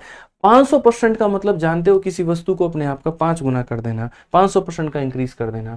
जैसे मानो अगर यहाँ पर 400 है तो 400 का 5% मतलब इसका लगभग 5 गुना, इसका 5 गुना इसी में ला करके जोड़ दोगे, यानी इसको अपना 6 गुना बना दोगे तो 2400 हो जाएगा भाई, ठीक है। फिर वो अपने आप का 6 गुना बनेगा तो कितना बड़ा संख्या हो जाएगा, जरा सोचना। ऐसे सवालों को बनाना थोड़ी होता है। 3 ऑप्शन काट दिए तो कौन सा ऑप्शन सही हो गया, डी सही हो गया। अब आप बोलोगे हम नहीं मानते हैं, हम आपको सॉल्व करके भी दिखा देते हैं। आप ये समझिए 100% इसमें जोड़ रहे हैं, तो इसका 100% मतलब 400। 400 अगर आप इसमें जोड़ेंगे भैया तो आपका कितना हो जाएगा, तो 400 में 400 को जोड़ेंगे तो आपका 800 हो जाएगा, मतलब डबल कर दीजिए। फिर 800 में से आप उसका 20% निकाल दीजिए, तो 8 दूनी 16, मतलब यहाँ पर 640 आपका बचेगा। फिर वापस से मेरे भाई आप इसमें 640 में फिर इसका 100% यानी जोड़ दीजिए तो 1280 हो जाएगा। और 1280 में से जब आप इसका 20% निकालेंगे तो 20% निकालने के बाद में 80%, 128 का 8 गुना यहाँ पर इतना आपका होना है और ये हो जाएगा, ठीक है। ये हमारा तरीका हो गया, पहला तरीका बाई ऑप्शन, दूसरा तरीका हमारा ऐसा। अब मैं आपको तीसरा एक ऐसा तरीका बताऊंगा ना जो आपने सोचा भी नहीं होगा और यहाँ पर आप एक्सपेक्ट भी नहीं किए होगे, लेकिन वो मेरा खुद का तरीका है। आप सोचिए, यहाँ पर आप एक बार दिमाग लगाओ, आप देख रहे हो कि हमें यहाँ पर 20% 20% 20% हमने कितनी बार कम किया, 3 बार, लेकिन बढ़ाया है 100% और 100%, यानी 2 बार। 3 बार कम कर रहे हैं, 2 बार बढ़ा रहे हैं, तब जाकर के मेरे भाई हमारी वैल्यू आ रही है। तो हम इसमें सक्सेसिव कह लीजिए या हम इसमें रेशियो कह लीजिए, हम लगा सकते हैं। तो जैसा मैंने आप लोगों को यहाँ पर 2 मेथड्स में बताया था, ठीक है, एक ऑप्शन से मैंने आपको बता दिया, उसके बाद में दूसरा जो है मैं आपको पूरा सीरीज लेकर के मैंने बता दिया, ठीक है। अब तीसरा तरीका यहाँ पर क्या हो सकता है, तो जरा क्वेश्चन में मैंने आपको जो बताया था वो याद है। मैंने कहा था कि यार देखो यहाँ पर आप एक बार जाना तो पहले 3 बार डिक्रीज हुआ है और यहाँ 2 बार मेरे भाई इंक्रीज हुआ है। 3 बार कोई संख्या डिक्रीज हुई है और 2 बार कोई संख्या इंक्रीज हुई है, तब जाकर के ये 500 से कहां पहुंच पाई, 1024 पे। बस यही काम अपने को करना है। जो डिक्रीमेंट हुआ है वो 20% का, मतलब 1/5 का, यानी वैल्यू हमारी कितनी बार हो गई, तो 5 से मेरे भाई 4 हो गई। और कितनी बार हुई है, तो यहाँ पर 3 बार ये वैल्यू हमारी हुई है। समझ गए बात को लेकर के। उसके बाद कोई ऐसी संख्या है जो यहाँ पर 2 बार इंक्रीज हुई और यहाँ पर मेरे भाई 2 बार इंक्रीज हुई, यहाँ 3 बार डिक्रीज हुआ और यहाँ पर 2 बार इंक्रीज हुआ, और तब करके 500 रुपए की वस्तु हमारी 1024 में मेरे भाई मिली है। अगर हम इसका रेशियो देखते हैं तो 4 से काटेंगे तो यहाँ पर 125 बार में कटेगा, और 4 से काटेंगे तो भैया हमारा 256 बार में कटेगा, ठीक है। अब अगर आप बात करते हो यहाँ पर 5 का क्यूब कितना होता है, तो बोलोगे सर 5 का क्यूब हमारा 125 होता है, मैं यहाँ पर 125 लिख दे रहा हूँ। और 4 का क्यूब कितना होता है, तो बोलोगे सर 64 होता है, तो हम 64 लिख देते हैं। ठीक है भाई। अब उसके बाद में यहाँ पर देखो 125 को किससे गुना किया गया कि 125 आ गया, तो बोलोगे गुरुजी 1, तो यहाँ पर हो जाएगा 1। 64 को किससे गुना किया गया कि 256 आ गया 4। ये मेरे भाई 1 किसका स्क्वायर है तो 1 का, और ये 4 किसका स्क्वायर है तो 2 का, यानी यहाँ पर 1 के स्क्वायर से 2 का स्क्वायर, यानी कोई संख्या डबल हो गई। डबल होने का मतलब कितना होता है, 100% होता है। ठीक है, मजा आ रहा होगा, उम्मीद करते हैं भाई। ये सारे तरीके अगर आप सीखोगे ना, तभी जाकर के मेरे भाई बढ़िया नंबर पेपर में ला पाओगे और बढ़िया तरीके से पेपर की खोपड़ी में छेद कर पाओगे। आओ चलो अगले सवाल के ऊपर। तो बड़ी आसान तरीके से आप ऐसे सवालों को देख सकते हैं और बना सकते हैं। आइए चलिए, औसत का मेरे भाई अगला सवाल बड़ा प्यारा क्वेश्चन है, आपको देखना है यहाँ पर, बहुत ही प्यारा क्वेश्चन है। ये सवाल को मैं आपको समझा देता हूँ है क्या। किसी क्लास में कुछ बच्चे हैं, ठीक है, अगर मैं एक बच्चे को मेरे भाई उस क्लास में एडमिट करता हूं, तो यहाँ पर मेरा जो कहीं ना कहीं 1 of the student of 30 kg is added, तो एवरेज मेरे क्लास का 1 से बढ़ जाता है। और फिर से 30 किलो के एक और बच्चे को मैं लेकर के आता हूं, तो मेरा एवरेज जो होता है वो मेरे भाई यहाँ पर 1.5 से बढ़ जाता है। ओरिजिनल जो है उससे 1.5 से बढ़ जा रहा है। तो बोला गया यहाँ पर बता दो ओरिजिनल एवरेज हमारी क्लास का कितना होगा। यानी अगर हम माहौल की बात करते हैं तो मान लेते हैं कि उस क्लास में जितने भी बच्चे हो नहीं पता है, n बच्चे हैं। जैसे मैं यहाँ पर एक बच्चे को बढ़ाता हूँ, यहाँ पर जैसे मैं एक बच्चे को बढ़ाता हूँ, तो मानो इनका औसत पहले x हुआ करता था, तो औसत हमारा 1 से बढ़ जाता है। और इसमें एक और बच्चे को बढ़ाता हूँ मेरे भाई यहाँ पर, तो मेरा जो औसत होता है वो क्या हो जाता है, शुरू वाले में 1.5 बढ़ जाता है, यानी इतना होता है। तो अगर हम यहाँ पर ये देखेंगे ना, तो ये जो है मेरे भाई डेटा, ये हमारा बीच का डेटा है। समझ में आ गया बात यहाँ पे। और मैं हमेशा बोलता हूँ कि एलिगेशन आप वहां पर लगाइए जहां पर दो लोगों को मिला करके कुछ बना गया हो। ठीक है, यानी ये फर्स्ट केस है, सेकंड केस है और ये थर्ड केस है। तो सेकंड केस हमेशा कहाँ में रहता है, तो सेकंड केस हमेशा यहाँ पे रहता है। यानी ऐसे मान करके चलो, आप ये बोलोगे सर शुरू में हमारा औसत इतना हुआ करता था, एक बच्चे के आने के बाद में औसत इतना हो गया, और एक और बच्चे के आने के बाद में औसत हमारा इसमें 1.5 बढ़ गया, ना कि इसमें 1.5, यानी इतना हो गया। ठीक है, ये एवरेज है, ये भी एवरेज है और ये एवरेज है। और जब हम एवरेज में एलिगेशन लगाते हैं ना, तो हमें यहाँ पर संख्याओं का अनुपात मिलता है। आप यहाँ पर 1.5 में से 1 को घटा दीजिए, आप समझिए मेरी बात को लेकर के। ठीक है, आप यहाँ पर 1.5 में से 1 को घटा दीजिए तो आपको 0.5 मिलेगा, और यहाँ पर इसमें से इसको घटा दीजिए तो 1 मिलेगा। यानी बेसिकली अगर हम बात करते हैं मेरे भाई, तो आप बोलोगे सर पहले 1 बच्चे थे अब 2 यूनिट हो चुके हैं, पहले 1 बच्चे थे अब 2 यूनिट हो चुके हैं। अब यहाँ से देखो x से x पॉइंट यहाँ पर यहाँ तक का सफर है, जरा देखना, यहाँ x से लेकर के x प्लस 1.5, तो यहाँ से लेकर के यहाँ तक के सफर में तुम्हारे कितने बच्चे बढ़ गए हैं, 2 बच्चे बढ़ गए हैं। यहां से लेकर के यहां तक के सफर में 2 बच्चे बढ़ गए हैं, तो यहां पर बढ़ा कितना है, 1 यूनिट मेरे भाई। और ये कितने बच्चों के बराबर है, तो 1 यूनिट 2 बच्चों के बराबर है। और अगर 1 यूनिट मेरे भाई 2 बच्चों के बराबर है ना, तो आप बड़े प्यार से मेरे भाई ये कह सकते हो, अगर 1 यूनिट 2 बच्चों के बराबर है, तो यहाँ पर 2 बच्चे थे, और यहाँ पर कितने बच्चे थे, तो 4 बच्चे थे। यहाँ पर कितने बच्चे थे, 2 बच्चे, यानी शुरू में 2 बच्चे थे, फिर एक और आया, फिर उसके बाद में एक और आया, तब जाकर के कितने बच्चे हो गए, तो 4 बच्चे हो गए। ठीक है, अब इसी बात को थोड़ा सा देखो, नंबर ऑफ स्टूडेंट पूछा होता तो हमारा खेल यहीं पर खत्म था, नंबर ऑफ स्टूडेंट नहीं पूछा। यानी ऐसे मान करके चलो, पहले 2 बच्चे थे जिनका औसत हमारा x था, अब एक 30 किलो का बच्चा आता है, तो अब हो जाते हैं 3 बच्चे, और औसत हमारा बढ़ जाता है मेरे भाई 1 से, यानी यहाँ पर इतना हो जाता है। मैं आपको एक बात कह रहा हूँ, जैसे ये मेरा कमरा है, इसमें हम 2 लोग बड़े प्यार से मियाँ बीवी खुश हैं। एक बाहर से 30 किलो का व्यक्ति आ रहा है, और उसके आने के बाद में मैं, मेरी बीवी और उसका, तीनों में 1-1 किलो का वृद्धि हो जाता है। यानी अगर हम बात करें तो वो 1-1 किलो को अगर हम साइड कर दें, जैसे वो 30 रुपए लेकर के आया, जिसमें से 3 रुपए यूटिलाइज हो गए हमें बढ़ाने में, एक मुझे देने में, एक मेरी बीवी को देने में, और एक अपने आप में रखने में, तो 30 में से अगर हम 3 निकाल देंगे, तो यानी 27 रुपए हम सब लेकर के बैठे हुए थे। यानी जो व्यक्ति था उसकी खुद की वैल्यू कितनी थी, तो 27 थी। समझ गए बात को लेकर के। यहाँ पे कोई 30 किलो लेकर के आता है, जिसमें से 3 रुपए वो बांट दे रहा है, तो यानी खुद की वैल्यू कितनी थी, तो 27 थी। ऐसे मान करके चलो हम मूवी देखने गए, हम लोग मूवी के गेट पे खड़े हुए हैं, हमने फोन किया भैया जल्दी आ जा रुपए लेकर के, 30 रुपए अगला बंदा आया, और आने के बाद में यहाँ पर जो है सारे के सारे x+1 हो गए। यानी वो जो 3 रुपया लेकर के आया था वो बढ़ाने के लिए लेकर के आया था, एक मुझे देने के लिए, एक मेरी वाइफ को देने के लिए, खुद के रखने के लिए। तो यानी वो खुद की वैल्यू कितना लेकर के आया, x की वैल्यू कितनी थी, 27। ठीक है, तो x की वैल्यू कितनी थी, तो 27 थी, यानी शुरू का औसत हमारा कितना था, तो 27 था। आओ नेक्स्ट क्वेश्चन देखते हैं। 16 नंबर क्वेश्चन क्या कहा गया, बोला गया यहाँ पर how many factor of this are divisible by 8 but not by 36। यानी इसके कितने फैक्टर ऐसे हैं जो 18 से तो कटेंगे, 36 से नहीं, कोई दिक्कत की बात नहीं। जब भी ऐसी संख्या आती है ना, तुरंत यहाँ पर इसको डिवाइड करो। 18 से कटना चाहिए, तो मतलब 18 से यहाँ पर भाग करेंगे, और 18 से कितनी बार में, तो 800 बार में। अब ये जो 800 है ये हमारा क्या है, तो ये हमारा 800 जो है वो 2 का पावर यहाँ पर 5 और 5 का पावर हमारा 2 है। तो हमने यहाँ पर लिख दिया 2 का पावर 5 इंटू 5 का पावर मेरे भाई 2 यहाँ पे। ठीक है, अब मैंने कहा 18 से तो कटना चाहिए, 36 से नहीं। 36 बनाने के लिए हमें 2 का अंश चाहिए। जैसे 2 अपना कोई भी इवन नंबर इसको देगा तुरंत 36 बन जाएगा, यानी हम इसको नहीं ले सकते हैं। हम इसको नहीं ले सकते तो क्या ले सकते हैं, तो ये ले सकते हैं और यहाँ पर ये ले सकते हैं। समझ में आ गया। तो कितने कॉम्बिनेशन बन सकते हैं, 18 की मर्जी। यहाँ पर वो 18 मेरे भाई 5 के 0 पावर के साथ में कोलैबोरेट करे, या 18 मेरे भाई 5 के 1 पावर के साथ में कोलैबोरेट करे, या 18 यहाँ पर 5 के 2 पावर के साथ में कोलैबोरेट करे। यानी कितनी संभावना बन सकती है, तो 3 संभावना बन सकती है। समझ में आ गया बात। यहाँ पर सिर्फ 14% ही बच्चे इसका उत्तर सही देकर के आ पाए।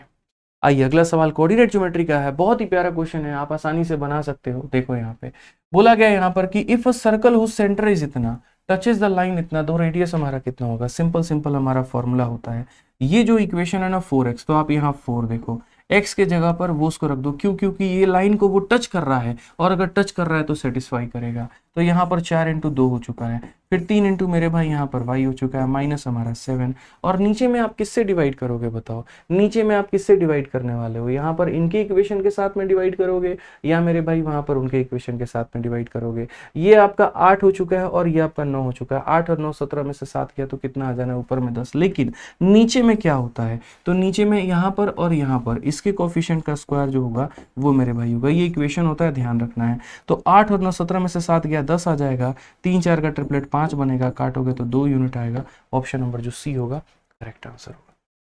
आ जाओ भाई नेक्स्ट क्वेश्चन। अब ये सवाल देखो है ना, ये महावाहियात सवाल है, दिखने में इतना बड़ा है लेकिन इसके अंदर में कोई दम नहीं है। मैं आपको तोड़ करके इसके सामने रख दूंगा भाई, देख लेना। ये क्वेश्चन शुरू यहाँ से खत्म, यहाँ पे आपको डर लगेगा बट ऐसा कुछ भी नहीं है। देखो मैं पूरा समझाता हूँ। असल में क्या है, 2 लोग हैं यहाँ पे। एक व्यक्ति यहाँ पर कौन है, तो यहाँ पर एक व्यक्ति जो है वो राघव है। देखो ए से लेकर के बी तक 2 लोग जा रहे हैं, ठीक है। पहला व्यक्ति राघव है। राघव क्या करता है, अपने डिस्टेंस के 4 टुकड़े करता है, ठीक है। जैसे मानो अगर राघव को यहाँ से यहाँ जाना है तो वो अपनी दूरी को कुल मिलाकर के 4 भाग में बांट देता है। तो मैं पूरा एक्सप्लेन कर देता हूँ। राघव की कहानी यहाँ पर क्या है, तो राघव की कहानी ये है कि ये पूरा उसका डिस्टेंस है। तो 1 क्वार्टर, 2 क्वार्टर, 3 क्वार्टर, 4 क्वार्टर, यानी उसका डिस्टेंस हो गया मेरे भाई। ये सारा बराबर डिस्टेंस हो गया। और हर एक दूरी को वो कितने की रफ्तार से तय कर रहा है, तो 1 क्वार्टर को 10 से, अगले को 15 से, फिर 20 से और फिर 30 से। ये मेरे भाई 10 हो जाएगा, फिर 15 हो जाएगा, फिर 20 हो जाएगा और फिर ये 30 हो जाएगा। ये किसकी कहानी है, तो भाई राघव की कहानी है यहाँ पे, ठीक है।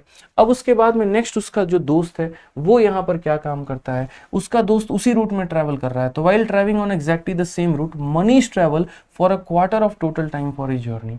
मनीष ने यहाँ पर क्या किया, देखो जैसे इसका जितना भी दूरी था उसने इसके 4 टुकड़े किए। मनीष नाम का व्यक्ति उल्टा काम करता है, और वो जितना भी टाइम लगा है उसके 4 टुकड़े, पहला, दूसरा, तीसरा और चौथा, 4 घंटे लगे हैं तो 1 घंटे, 1 घंटा यहाँ पर, 1 घंटा यहाँ पर, 1 घंटा यहाँ पर, 1 घंटा यहाँ पर। समझ में आ रहा है बात, ये हमारा टाइम हो गया।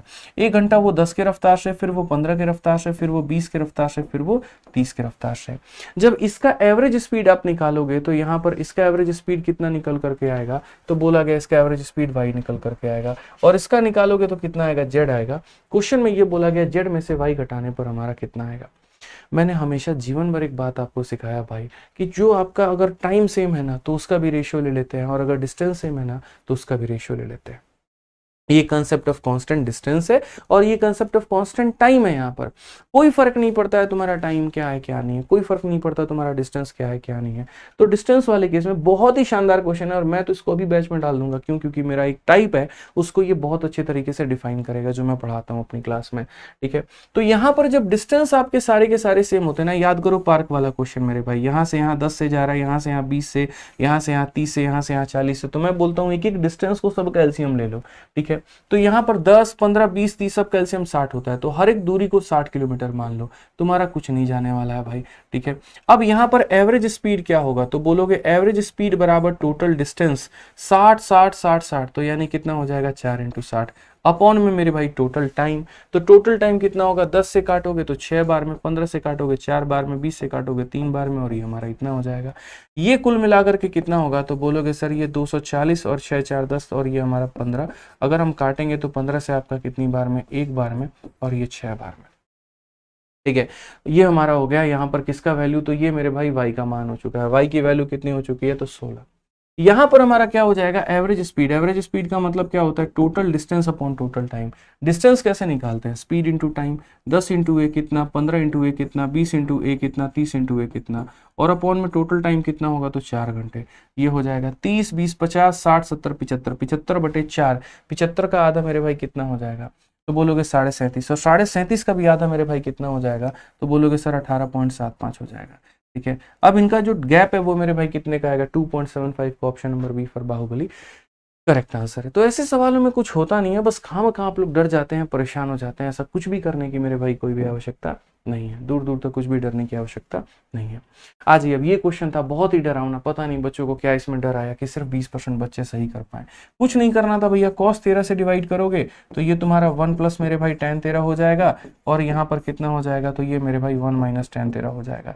और जब भी यहाँ पर ऐसा होता है 1 plus tan theta 1 minus tan theta, तो ये मेरे भाई बराबर होता है किसके, तो बराबर होता है tan 45 और प्लस मेरे भाई थीटा के, यानी tan 58 होगा। खेल खत्म भाई। ठीक है, आ जाओ चलो नेक्स्ट क्वेश्चन। यहाँ पर देखो क्या कहा गया। अगला सवाल संख्या पद्धति का, बड़ा प्यारा CHSL में 23% बच्चे इसे सही कर पाए। कहा गया मेरे भाई find the lowest possible value of इतना such that the 7 digit number is divisible by 12। यहाँ पर इसका सबसे कम से कम मान बताओ। कम से कम बताने के लिए मुझे यहाँ पर इसको बहुत कम रखना पड़ेगा और इसको ज्यादा रखना पड़ेगा, यानी नेगेटिव को बड़ा रखना पड़ेगा, पॉजिटिव को छोटा रखना पड़ेगा, तभी तो कम से कम मान बता पाऊंगा। अब मेरे साथ में चैलेंज ये है कि ये संख्या को मुझे 12 से काटना है। 12 से काटने का मतलब ये 3 से भी कटनी चाहिए और 4 से भी कटनी चाहिए। तो ये संख्या 3 से हमारी कट रही है, देखो 9 कट रही है, 8 एक 9 कट रही है, और यहाँ पर मेरे भाई 7 और 3 10। तो यहाँ पर ये समझ लो 10 में B और C को जोड़ने पर ये दोस्त यहाँ पर 3 से कटना चाहिए। ठीक है, अब उसके बाद में ये बोला गया है कि तुम्हारा जो ये लास्ट देखो ये 4 से भी 3 का नियम लगा चुके हो, 3 से जो कटने थे काट दिए, जो नहीं कटे उसका अलग से लिख दिए। अब 4 का नियम लगाओगे। 4 का नियम का मतलब आखिरी के 2 अंक, आखिरी के 2 अंक आपको काटना है मेरे भाई। तो आखिरी के 2 अंक काटना है तो यहाँ पर ये 4 से C की वैल्यू 2 लेनी पड़ेगी। अगर C की वैल्यू मैं मेरे भाई 2 लेता हूं, अगर C की वैल्यू भाई 2 लेता हूं मैं, तो ऐसे मान के चलो कि मैं B की वैल्यू को इससे कम ले सकता हूं लेकिन इससे ज्यादा नहीं। तो यहां पर अगर मैं B की वैल्यू को 1 लूंगा तो 10 2 12 और 1 13, 3 से नहीं कटेगा। अगर मैं B की वैल्यू को मेरे भाई 0 लूंगा तो 10 2 12 और 0 मेरे भाई कट हो जाएगा, लेकिन 0 हम नहीं ले सकते हैं। क्यों? क्योंकि हमें पॉजिटिव वैल्यू लेना है, and 0 is not the positive value. यानी बात हमारी 2 पर नहीं बनेगी, और बात हमारी 2 पर नहीं बनेगी तो फिर 92 के बाद अगला 96 होता है। 96 के लिए मुझे C को इतना लेना पड़ेगा। अब C को इतना लेना पड़ेगा तो यहाँ पर देखो मैं चाहता हूं कि ये छोटा से छोटा हो जाए मेरे भाई, और ये बड़ा से बड़ा हो जाए। ठीक है, तो इससे थोड़ा सा एक अंक छोटा यानी 5 लेता हूं। 5 लेकर के देखता हूं कि क्या तीनों को जोड़ने पर 3 से कट रहा है। 10 5 15 और 6 21 बिल्कुल कट रहा है। तो यहाँ C माइनस B, 6 माइनस 5 कितना आएगा, 1 आएगा। खेल खत्म भाई। अगला सवाल क्वेश्चन नंबर 21 से जरा देखिए। यहाँ पर प्रतिशत का बड़ा प्यारा सवाल कहा गया है, यहाँ पर पढ़िए। ए का जो इनकम है वो 125% है बी के इनकम के, बी का जो सेविंग है वो इतना परसेंट है ए के। फिर उसके बाद बोला गया यहाँ पर एक्सपेंडिचर ऑफ बी इज इतना परसेंट ऑफ एक्सपेंडिचर ऑफ ए। तो यहाँ बी का जो सेविंग है वो अपने ही एक्सपेंस का कितना परसेंट है। अगर हम दो लोगों की यहाँ पर बात करते हैं तो ए हो जाता है और हमारा बी हो जाता है। एक तरफ इंसान खर्च करता है, दूसरी तरफ बचाता है, और दोनों को जोड़ देते हैं तो वो उसका इनकम बन के चला आता है। अगर हम सवाल की बात करते हैं तो बोला गया ए की आय बी के आय का इतना परसेंट के बराबर में है। यानी अगर हम बात करते हैं ए का आय इसका 125%, तो यानी अगर ये 100 होगा तो 125 होगा, यानी 25 से 4 बार में कटेगा तो 25 से मेरे भाई ये 5 बार में कटेगा। मैं सीधा रेशियो लिख रहा हूं। फिर बोला गया जबकि बी की जो बचत है, सेविंग है, ए के सेविंग का 120% है। आप वहां पर भी पढ़ सकते हैं बढ़िया तरीके से कि यहां पर while B saving are 120% of A saving, तो बी की जो सेविंग है इसका 120% है, यानी ये 100 है तो 120 है। 100 को काटो तो 5 बार में और यहाँ पर 120 को काटो 6 बार में। फिर कहा गया एक्सपेंडिचर ऑफ बी 75% ऑफ ए, यानी यहाँ पर बी का जो 70 मतलब यहाँ पर है कि बी का जो खर्चा है ए का 75% है, यानी अगर ये 4 है तो ये हमारा 3 है, इसको हम x बोलते हैं, ये x हो जाएगा, ये y हो गया तो ये y हो जाएगा। इन दोनों को जोड़ने पर ही तो ये निकल करके आ रहा है ना भाई। तो बस यहाँ पर ये कह दो कि सर 4x प्लस 5y और डिवाइडेड बाई यहाँ पर 3x प्लस मेरे भाई यहाँ पर 6y, और ये बराबर हो जाएगा 5/4 के। क्रॉस मल्टीप्लाई मारेंगे तो भाई 16x हो गया प्लस यहाँ पर 20y हो गया और यहाँ पर 15x हो गया और मेरे भाई यहाँ पर 30y हो गया। खेल खेलो थोड़ा, 16 में से 15 घटाओ तो इतना आ जाएगा और ये मेरे भाई 10y आ जाएगा। x अपॉन y की जो वैल्यू है आपकी वो 10 अपॉन में कितनी आनी है, 1 आनी है। और x अपॉन y में वैल्यू जो है अगर हमारी 10 अपॉन में 1 आनी है तो बस आपका मेरे भाई काम खत्म। x की वैल्यू 10 होगी तो यानी इसका मान 40 होगा और इसका मान आपका 30 होगा, और इसकी वैल्यू 1 आनी है तो इसका मान 5 होगा, इसका मान 6 होगा। क्वेश्चन में यहाँ पर बोला गया how much are B saving as a percentage of expenditure, तो ये 6 हमारा 30 का कितना परसेंट है, तो 6/30 यानी 1/5, 1/5 कितना होता है, 20% होता है। ठीक है, आज ये मेरे भाई बहुत मेहनत हो रही है आप लोगों के लिए, मैं आपको बता रहा हूँ भाई। आप देखो वक्त हमारा कितना हो रहा है, रात के मेरे भाई 2:15 हो रहा है।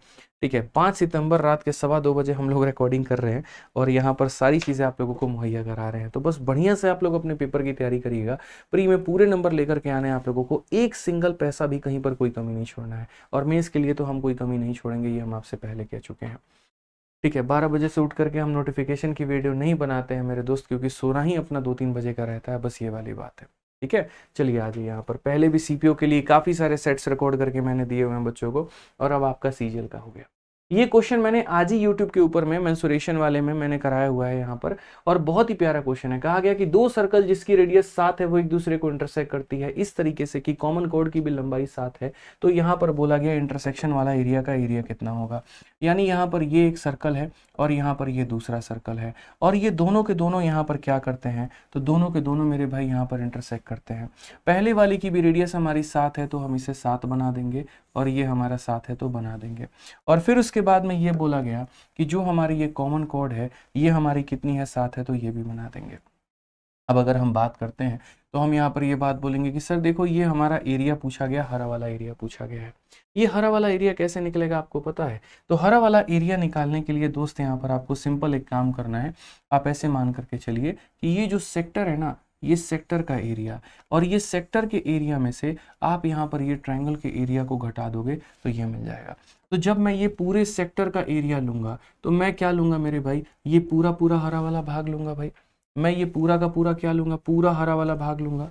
यानी जब सेक्टर की एरिया हम लोग लेते हैं तो सेक्टर की एरिया लेने का मतलब क्या होता है, तो सेक्टर की एरिया लेने का मतलब ये पूरा एरिया लेना होता है। और उसमें से जब मैं घटाऊंगा तो यहाँ पर किसे घटाऊंगा जरा बताना, तो उसमें से मैं मेरे भाई ये ट्रायंगल को घटा दूंगा तो सिर्फ ये छिलका का पार्ट बच जाएगा हमारे पास में। तो उसमें से जब मैं घटाऊंगा तो सिर्फ और सिर्फ मेरे भाई ट्रायंगल घटाऊंगा, तो इससे मेरा यहाँ पर ये वाला पार्ट मिल करके बच जाएगा, ये वाला पार्ट हमारा आ जाएगा। और जब ये पार्ट आ जाएगा तो मैं उसी का डबल कर दूंगा ना, तो उसी का जब मैं डबल कर दूंगा तो मेरे भाई यहाँ पर मेरा ये वाला भी भाग बन के निकल करके चला आएगा। समझ गए? उसी का मुझे क्या करना होगा, तो डबल करना होगा। अब बात आती है सेक्टर में एंगल कितने का बनेगा, तो आप यहाँ पर बोलोगे सर 7 7 7 है तो यहाँ पर 60 डिग्री होगा। कितना होगा यहाँ पर, तो 60 डिग्री जो होगा वो हमारा बिल्कुल सही होगा। अब अगर हम 60 डिग्री की बात कर रहे हैं तो सेक्टर का एरिया हमारा कितना होता है, तो बोलोगे सर पाई आर स्क्वायर, अगर 360 का मान है तो 60 का निकालने के लिए 6 से गुना करिए। और ये हमारा एक इक्विलेटरल ट्रायंगल बन चुका है, तो √3/4 इंटू कितना हो जाएगा, ए स्क्वायर, ए की वैल्यू हमारी मेरे भाई आर स्क्वायर हो जाएगा। ठीक है, आप अगर मेरे भाई यहाँ पर 60 डिग्री है, ये 60 डिग्री का ध्यान रखना, पाई आर स्क्वायर अगर इतना, तो 60 से मेरे भाई कितनी बार में जाएगा, तो आपका 6 बार में। आर की वैल्यू जरा देखो ना, आर का वैल्यू कितना है, तो बोलोगे सर देखो आर स्क्वायर तो कॉमन ले लो, आर स्क्वायर कॉमन ले लोगे तो ये पाई/6 हो जाएगा और यहाँ पर √3/4 हो जाएगा। आर का अगर मान देखोगे तो तुम्हारे पास में कितना है, 7 है। ठीक है, तो ये हमारा एक पार्ट का मान है दोस्तों, याद रखना। और ये एक पार्ट का मान है तो ये एक और पार्ट लाना होगा, और एक और पार्ट लाना होगा तो यहाँ पर जितना भी आएगा उसका डबल करना होगा, यानी 2r स्क्वायर। तो 7 का स्क्वायर 49, 49 का डबल 98, 98 पाई/6 और √3/4, option number D for Devasena, ये हमारा क्या है, करेक्ट आंसर है। ठीक है, तो ये भी बढ़िया क्वेश्चन था, आसानी से आप इसे बना सकते थे। आइए चलिए, एज हम आपको काफी बड़ा पढ़ा चुके हैं और यहाँ पर एज का एक प्यारा सा क्वेश्चन है। देखिए सवाल में कितना प्यारा क्वेश्चन क्या कहा गया है। बोला गया राम 20 साल ओल्डर है मेरे भाई राहुल से, तो ये हमारा राम है मेरे भाई यहाँ पर, और ये हमारा राहुल है। और ये इससे कितना साल बड़ा है, तो ये इससे 20 साल बड़ा है। अब क्वेश्चन में N year ago Ram was thrice as old as Rahul, तो एन साल पहले राम जो होगा मेरे भाई वो 3 गुना होगा इसके। तो अगर हम बात करते हैं ये अगर 1 होगा तो ये कितना होगा, 3 होगा। उसके बाद में 2n ईयर फ्रॉम नाउ, यहां से कितने साल के बाद में, तो बोलोगे सर 2n साल के बाद में राम जो होगा मेरे भाई वो यहाँ पर 15 और 11 के रेशियो में हमारा होने वाला है। कोई भी किसी भी गैप में क्यों ना हो जाए, उसका जो गैप होता है वो सेम होता है, किसी भी रेशियो में क्यों ना हो जाए, गैप सेम होना जरूरी है। तो अगर हम यहाँ पर बात करते हैं दोस्त यहाँ पर गैप को लेकर के, तो गैप को लेकर के अगर हम बात करेंगे यहाँ पर, तो ये हमारा कितना हो जाएगा भाई समझना, यहाँ पर मिसिंग है ना, रेशियो थ्राइस हो गया मेरे भाई, ये 3 था मिस हो गया। तो जो गैप होगा वो हमारा सेम होगा। अगर गैप सेम होगा तो यहाँ पर हमारा 4 का गैप है, तो यहाँ पर भी 4 का गैप बनाना है। फिलहाल यहाँ गैप 2 का है, तो 2 से मल्टीप्लाई करो, 2 से मल्टीप्लाई करोगे तो 4 और 4 बराबर हो जाएगा। तो 2 से यहाँ भी मल्टीप्लाई करना होगा और 2 से यहाँ भी मल्टीप्लाई करना होगा। ठीक है भाई, अब समझ गए मेरी बात को लेकर के। किसी व्यक्ति को वहां से चल करके यहां तक आना है, एन और एन मेरे भाई कुल मिला करके कितना हो जाएगा, तो 3 यूनिट चल करके आपको आना पड़ेगा। कितना यूनिट चल करके आना पड़ेगा, तो बोलोगे सर 3 यूनिट चल करके आना पड़ेगा। गैप हमेशा 4 का होता है, गैप हमेशा मेरे भाई 4 का होता है, तो ये भी आपका कितना होगा, तो ये भी आपका 4 का ही मान होगा, 4 यूनिट का मान होगा। क्वेश्चन में हमसे यहाँ पर एन का मान पूछा गया है, एन का मान कितना है, तो आप देखिए जरा यहाँ पर समझिए मेरी बात को लेकर के। आप यहाँ पर कितना यूनिट है, 3 यूनिट है, और ये हमारा कितना है मेरे भाई 11 है, यानी आप में बढ़त कितने की हुई है, तो आप बोलोगे सर सॉरी 2 यूनिट है और 11 है, यानी बढ़त हुई है मेरे भाई 9 यूनिट की। बढ़त हुई है कितने की, तो 9 यूनिट की। 9 यूनिट को 3 टुकड़ों में बांट दीजिए, तो 1 यूनिट का मान हो जाएगा 3। समझ रहे हैं मेरे भाई, यहाँ पर ये 9 आप बढ़े हैं, तो 9 आप बढ़े हैं, तो 9 को यहाँ पर 3 टुकड़ों में बांटना है, तो 3 टुकड़ों में बांटना है, तो 3 यहाँ पर आ जाएगा, 6 यहाँ पर आ जाएगा। 4 का 5 गुना 20 है, 3 का 5 गुना कितना हो जाएगा, 15 हो जाएगा। खेल खत्म भाई, समझ गए। यहां से आपको 9 यूनिट बढ़ना है और उस 9 के 3 टुकड़े करने हैं। 3 टुकड़े 9 के बराबर, 1 टुकड़ा 3 के बराबर, 1 टुकड़ा 3 के बराबर, 2 टुकड़ा 6 के बराबर। 4 का मान 20 है, 3 का मान 15 होगा। खेल खत्म। आ जाओ भाई, नेक्स्ट क्वेश्चन देखो, सक्सेसिव डिवीजन का सवाल है आपका। क्वेश्चन में कहा गया कि find the number when successively divided by 3, 5 and 7 leaves the remainder of 2, 1 and 3 respectively and the last question is 3। क्या ये नहीं बना सकते हो? इतना हल्का सवाल है, जिससे भाग करना होता है वो यहाँ लेफ्ट में होता है। 3, 5, 7 से भाग करना इधर करो, जो रिमाइंडर तुम्हारा आएगा यहाँ पर, तो 2, 1 और 3 मेरे भाई यहाँ पर लिखो। लास्ट क्वेश्चन तुम्हारा यहाँ पर होता है। इधर मेरे भाई क्या करते हैं, तो अपन इधर गुना करते हैं, और यहाँ पर भाई क्या करेंगे, तो यहाँ पर सारे के सारे प्लस करेंगे। 7 × 3 21, 21 और 3 हमारा हो जाएगा 24। ये 120 और 1 121 हो जाएगा। 363 और 2 मेरे भाई 365 हो जाएगा। बात खत्म। कौन सा ऑप्शन है? सी फॉर कहो ना प्यार है। ठीक है, समझ गए बात को लेकर के। आ जाइए, चलिए नेक्स्ट क्वेश्चन पे चलते हैं। और अब इतने सवाल हम करा चुके हैं ना, तो एक क्वेश्चन तो मेरा आपको देना बनता है। करो भैया कैलकुलेशन, तुम जितना कर सकते हो, एक सवाल तो करो, तभी तो पता चलेगा ना भैया सवाल का मजा यहाँ पे। ठीक है, तो अपने तरफ से यार मुझे पूरे 3-4 दिन लगे सारे क्वेश्चंस को पहले सेलेक्ट करने में, निकालने में, सारा का सारा यहाँ पे। और अभी रात के लगभग 2:30 बज चुके हैं, हम लोग यहाँ रिकॉर्डिंग कर रहे थे, सारा खत्म हो गया पूरा का पूरा। अब उम्मीद है कि सुबह आप लोगों को बहुत ही तरीके से, तहजीब से ये पूरी वीडियो मिल जाएगी। तो आपको सबसे पहला धर्म क्या बनता है? अगर आपका भाई इतना आपके लिए कितने मेहनत कर रहा है, तो सबसे पहला धर्म बनता है चैनल को सब्सक्राइब करना, वीडियो को लाइक करना, शेयर करना, लोगों के बीच में बताना यहाँ पर। ठीक है, और इससे पूर्ण रूप से अपना फायदा उठाना। और कोई भी आपका जो भी है ना मेरे भाई, आभार है, सपोर्ट है, प्यार है, कोई डाउट है, कुछ भी है, तो वीडियो के कमेंट बॉक्स में जरूर देना मेरे भाई। हम सारा कमेंट आप लोगों का जरूर पढ़ते हैं। ठीक है, तो आज के लिए इतना ही, मिलेंगे अगले सेट में। ठीक है, ध्यान रखिए, खुश रहिए, मस्त रहिए। ठीक है, खुश रहिए भाई, बहुत बहुत धन्यवाद, थैंक यू।